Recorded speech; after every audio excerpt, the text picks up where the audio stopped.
এমন কোন গুনাহগার বান্দা নাই আমার রহমত যে পরিমাণ আছে ওই রহমতকে ডিঙ্গিয়ে গেছে, অথচ আমার কাছে বান্দা আসতে এত লেট কেন করে? বান্দারে, ফজরের বেলা আমি আল্লাহ অপেক্ষায় থাকি, বান্দা ফজরের নামাজের জন্য তুই মসজিদে ঢুকবি, দেখলাম তুই ঘুমে আসিস, মসজিদে আসলি না। আমি দেখলাম জোহরের সময় আমি আল্লাহ অপেক্ষা করছি, বান্দা বুঝি জোহরের সময় আমার কাছে ঢুকবে, দেখলাম বান্দা তুই আমার ঘরে আসলি না। আসরের সময় আমি আল্লাহ অপেক্ষা করলাম, বান্দা বুঝি আসবে, বান্দা আসলো না। এবার মহান আল্লাহ ফেরেশতাদেরকে বলে, ফেরেশতারা আল্লাহকে ডাক দিয়ে বলে, মাবুদ তোমার বান্দার জন্য অপেক্ষা করলাম, তাকে তুমি ক্ষমা করে দিবা, তাকে তুমি মাফ করে দিবা, কিন্তু তোমার বান্দা তো আসতেছে না। আল্লাহ রাব্বুল আলামিন বলে, ও ফেরেশতার দল, চিন্তা করিস না, চিন্তা করিস না, যেই বান্দা সকালে আসলো না, দুপুরে আসলো না, আসরে আসলো না, আমি আল্লাহ অপেক্ষার শেষ নাই, আমি আল্লাহ আমার বান্দাদেরকে মসজিদে ঢুকাই ছাড়বো। জোরে কন্না আল্লাহু আকবার। আমার আল্লাহ রাব্বুল আলামিন ডাক দিয়ে রাসূলুল্লাহ সাল্লাল্লাহু আলাইহি ওয়াসাল্লামকে ছোট্ট একটা ঘটনা আপনাদের সামনে বলে শেষ করে দিচ্ছি, মনোযোগ সহকারে শ্রবণ করবেন। ও পর্দার আড়ালের মা বোনেরা, আপনারা মন দিয়ে শুনুন।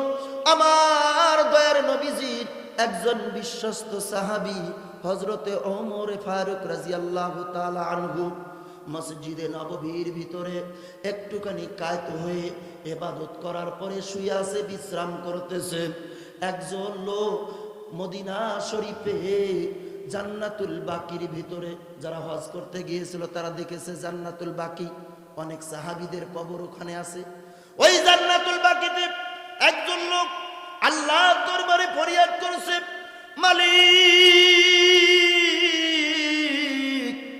জীবনে বহুত গুনাহ করেছি, অন্যায় করেছি, পাপ করেছি, আপনি আমাকে মাফ করে দেন।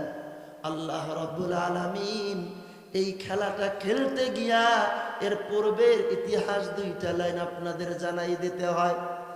ওই মদিনা শরীফে ওই লোকটি, যে লোকটি জান্নাতুল বাকিতে আল্লাহর কাছে সারেন্ডার আত্মসমর্পণ করেছে, ওই লোকটা এক সময় গায়ক ছিল। কি ছিল? গায়ক কি ছিল?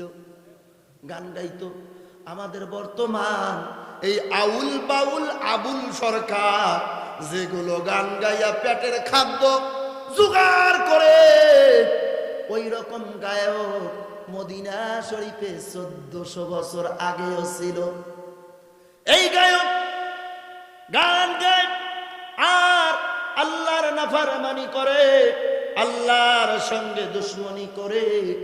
মহান আল্লাহ রাব্বুল আলামিন ওই বান্দাকে হেদায়েত করবে, কিন্তু তার শেষ পরিণতি এমন হয়েছে, কোন এক সময় গায়ের টাইট চামড়াগুলো ঢিল হয়ে গেছে। গ্রাম্য ভাষায় কথা বলে, যখন শরীরে থাকে বল, তখন আল্লাহকে বলে, আল্লাহ করব না তোর দল। যখন শরীরে চামড়া হয়ে যায় ঢিল, আল্লাহর সঙ্গে লাগায় মিল, কতক্ষণ ঠিক কিনা? আর যখন আল্লাহর সঙ্গে মিল লাগায়, আমার আল্লাহ বলে, বান্দারে এই মিলটা যদি আগে লাগাইতি আমি আল্লাহ আরো বেশি খুশি হইতাম। জোরে কোন আল্লাহু আকবার। ওই মদিনা শরীফের গায়ক সব সময় গান গায়, আল্লাহর নাফরমানি করে, আর আল্লাহকে বলে, আল্লাহ তুমি বলতে কেউ নাই, আমি আমার পেটের ভাত নিজের গান কণ্ঠ দিয়ে গান গাইয়া পেট চালাই। আমার আল্লাহ রাগে রাগান্বিত, বান্দায় কণ্ঠ দিলাম আমি, তোর জবান দিলাম আমি, যেই পেটের জন্য খাদ্য জোগাড় করছিস ওই পেটটাও তৈরি করলাম আমি। কথা বলেন ঠিক কিনা? এবার বেচারা গায়কের চামড়া ঢিল হয়েছে, চোখের জ্যোতি কমে গেছে, শরীরটা নার্ভাস হয়েছে। এবার আল্লাহর কাছে জান্নাতুল বাকিতে যায় কেবলার দিকে মুখ করিয়া মাবুদের দরবারে দুখানা হাত তুলে বলে, মালিক আপনি ছাড়া কেউ নাই, আপনি আমার রিজিক দাতা, আপনি আমার পালন কর্তা। এরকম করে যখন আল্লাহ দরবারে বলতে থাকে, আমার আল্লাহ ওই বান্দাকে মাফ করে দেয়। জোরে কোন সুবহানাল্লাহ। মসজিদে নববীর ভিতরে হযরত ওমরে ফারুক রাদিয়াল্লাহু তাআলা আনহু বিশ্রাম করতেছে। আসমান থেকে আওয়াজ আসলো, ও মা তুমি এখানে বিশ্রাম করছো, আর আমার একজন মাহবুব বান্দা পেটের খিদ্দায় আমায় ডাকছে। যাও রে ওমর যাও, জলদি করে যাও, আমার বান্দার রিজিকটা তোমার বাইতুল মাল থেকে দিয়া দাও। জোরে করে আল্লাহু আকবার। হযরত ওমর রাদিয়াল্লাহু তাআলা আনহু মসজিদে নববী থেকে দাঁড়িয়ে দৌড় দিয়ে বের হয়ে এসে জান্নাতুল বাকির দিকে দৌড় মারছে। যাইয়া দেখে ওই নাফরমান গায়ক আল্লাহর দরবারে দুখানা হাত তুলে ফরিয়াদ করছে। পেছন থেকে দাঁড়িয়ে বলেন, এ আল্লাহর বান্দা, ইয়া আবদি তুমি আল্লাহর কাছে কি ফরিয়াদ করছো? এই কথা বলা মাত্র পিছনের দিকে গায়ক ঘুরিয়ে দেখে, হায় রে কি দশা যে ওমর এসেছে, ওই ওমরের কথা আর তলবারি একই চলে, অতএব এই ওমরের সামনে আমার দাঁড়িয়ে থাকা যাবে না। হযরত ওমরকে দেখে গায়ক দৌড় মারছে। এবার হযরত ওমর রাদিয়াল্লাহু তাআলা আনহু তার পিছনে পিছনে ছুটতেছে আর ডাকতেছে, ও আল্লাহর বান্দা, ইয়া আবদি দাঁড়াও দাঁড়াও, আমি আল্লাহর পক্ষ থেকে তোমাকে কিছু দিতে এসেছি। জোরে কোন সুবহানাল্লাহ। এই কথা শোনার পর গায়ক থমকে দাঁড়িয়ে গেল। এবার গায়ক দাঁড়ানোর পর এবার ওই লোকটি ডাক দিয়ে বলছে, ইয়া আমিরুল মুমিনিন, হযরত ওমর গো, আমাকে কি আজকে আপনি দু টুকরো করে ফেলবেন? আপনার কোমরে ছুরি, আপনার কোমরে তলবারি, আপনার চোখে মুখে লাল দেখতেছি, আপনি আমাকে শেষ করে ফেলবেন।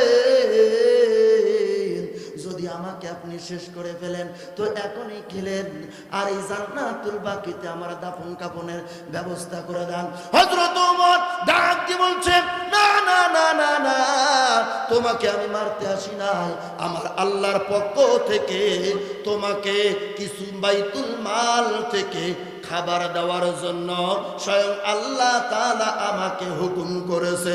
জোরে কোন আল্লাহু আকবার। এবার ওই গায়ক ডাক দিয়ে বললেন, ও আমিরুল মুমিনিন, ও আল্লাহর নবীর সাহাবীরে, আমি এখানে গোপনে গোপনে মনে মনে আল্লাহর দরবারে দোয়া করলাম। এই দোয়াটা আমার আল্লাহ কেমনে শুনলেন? হযরত ওমর জবান দিয়ে বলে, ইন্নাহু আলিমুম বিযাতিস সুদূর। জোরে জোরে বলেন আল্লাহু আকবার। আল্লাহ অন্তরের খবর জানে কি জানে না? জোরে বলেন, আল্লাহ অন্তরের খবর জানে কি জানে না? আল্লাহর মতো দয়ালু আর কেউ আছে? এবার হযরত ওমর ডাক দিয়ে বলছেন, ইয়া আমিরুল মুমিনিন, আল্লাহর নবীর সাহাবী,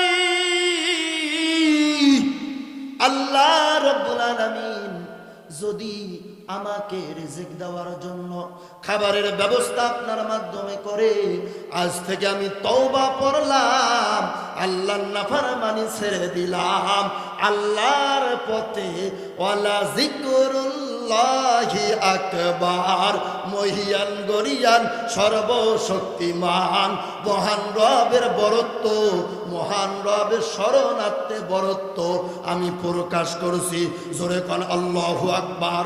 আরো জোরে বলেন আল্লাহু আকবার।